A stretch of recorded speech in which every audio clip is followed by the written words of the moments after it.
Hey everybody, CEO Matthew6 here, and I know that it's been a few months since I uploaded a video on actually about trading that wasn't either a troll or a shout out or some other bullshit. However, in today's episode, I'm going to be talking about the rising price of keys, the falling price of metal and buds, and what that means for the economy and whatnot. So let's get started. So the price of keys is still on the rise after Steam Market included key selling prices. It started out to be at like $1.60, $1.80, and it quickly rose up to about $2.40. I don't see this getting anywhere closer to $2.49. However, I'm pretty sure people are going to try to sell keys for $2.48 on Steam Market, just so they can sell for the maximum price without there being other competition. And there's no doubt in my mind that that's going to eventually happen. In terms of metal prices, keys are approximately 5 refined now, which is absolutely nuts. A year ago, not even a year ago, you could get 2 keys for 5 refined. And now you might even find problems trying to buy 1 for that price, which is absolutely crazy.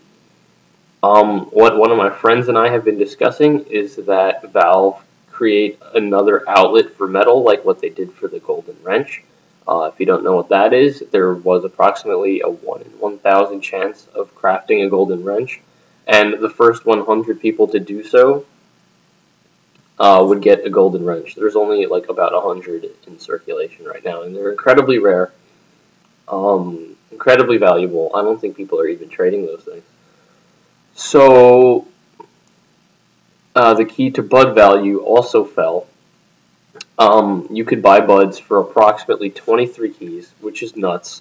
When I was still trading, buds were at a relative high. They were going for 27 to 28. I wasn't having too many problems selling them for 27 or 28. I eventually had to sell the last couple or so for 26 because I noted that buds were indeed falling, and I felt the need to liquidate them before I incurred any losses. In terms of PayPal, buds, I'm sorry, not buds. Well, actually, buds and keys have risen a little bit. Buds are up to about $38, I want to say. Oh, that's a lie. I've seen some for 36. But, like, you could have gotten buds at 34, 33. Now it's going to be hard to get them at 35.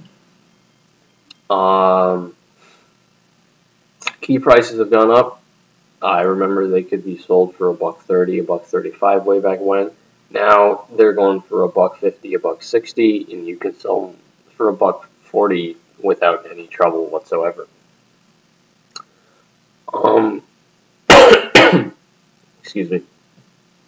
Now, what does the falling price of buds and the rising price of keys have to do with the unusual market, which is where the focus of the rest of this episode is going to be?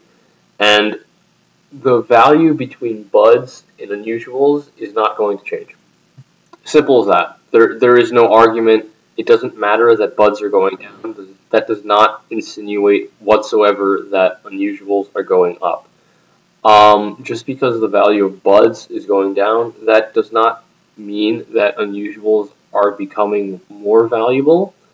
It's that keys are becoming more valuable, and as a result, buds and unusuals are both going down, quote unquote, as a result of this.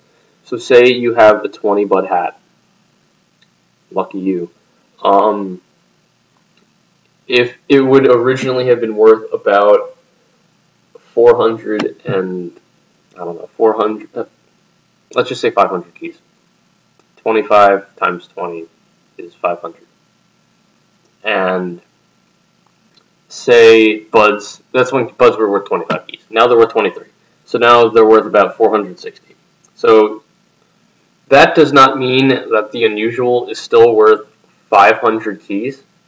It means that it's worth 460 keys because buds have gone down. And say I've heard people use the argument that if buds go down, then unusuals go up. That's bullshit. That statement is just absolute bullshit. And if you want to believe that person, you can go ahead. But I'm telling you, if someone says that, you might as well just tell them to go fuck yourself, because that's not how the economy works. The bud to unusual prices usually stay the same, if not the unusual loses value over time. The only exception to that rule currently is with the scorching effect. That effect seems to be going up. Usually in the past it was burning, then sunbeams, then scorching. Now it's burning, and then sunbeams is either tied with scorching or above. I'm sorry, sunbeams is tied with scorching or below scorching, since people are starting to appreciate the effect more. And I like scorching. Personally, I like it over sunbeams. However, there are still a few hats where sunbeams is higher. I don't have any examples off the top of my head because I don't trade anymore. But that's neither here nor there. The other thing that I wanted to talk about in this episode is the tux. It's the little penguin thing that Steam gave out to Linux users, and people have been claiming it's going to be the new bud. Even there are less tuxes than buds in circulation, so therefore tuxes are more valuable than buds.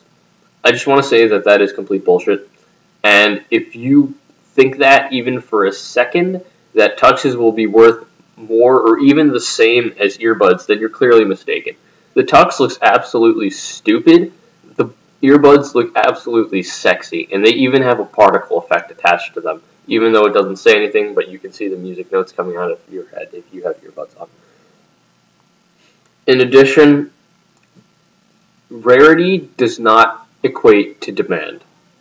In order to make a solid comparison, let's take a look at the odd level weapons that were dropped during the tour of duty.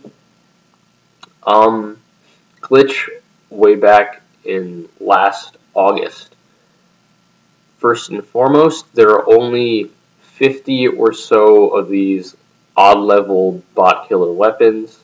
These are unique weapons, and there is a small market for them because they are collector's items, and the tux is going to be a collector's item. It doesn't look good, no one wants it, and yet people think that it's going to get a bud. That's not how this economy works. So the tux, in my opinion, isn't going to be as terrible as the alien swarm parasite. I don't think any hat is going to ever stoop down to that low of shittiness. I think that the tux is going to be a couple of keys when it becomes tradable, if it becomes tradable. I'm not sure if it's already tradable, but I haven't seen them on the market. I think that they're going to be worth a couple of keys. The hype is going to go down after a while. People are going to realize that these miscellaneous items aren't that great looking, and as a result, the price is going to fall even more. If someone is dumb enough to pay a bud, that does not insinuate that they all should be going for a bud, because that would just be stupid in my opinion. And the TF2 economy is in the shitter right now, and I'm happy to have left when I did, because I don't want to know what happens to this economy. However, I do want to see it, because I want to laugh at all the people that decided to stay in. Because the TF2 economy isn't, because Team Fortress 2 at the end of the day is a first-person shooter. It's not an economy simulator or a hat simulator or any of those things. Well, technically it is, but it shouldn't be something that you should take for granted, because one of these days the TF2 economy is going to become a hell of a hole. And if you have the ability to cash out and make yourself a bit of profit, I suggest you do so. Also, I suggest you change your password to something a little more secure, because there have been a lot of phishing links going around recently, and I know a guy that had clicked one of them and got hijacked and lost a Scorching Flames team captain. Not even joking about this one. So make sure you're safe, hide your wife, hide your kids, hide your husband, because they'd be hijacking all your accounts. I guess that's all I have to say for this episode. If you enjoyed it, please hit the like button. If you want to see more, please subscribe to me or leave a comment below. That's all I have to say for this episode, and I'm out. See you later.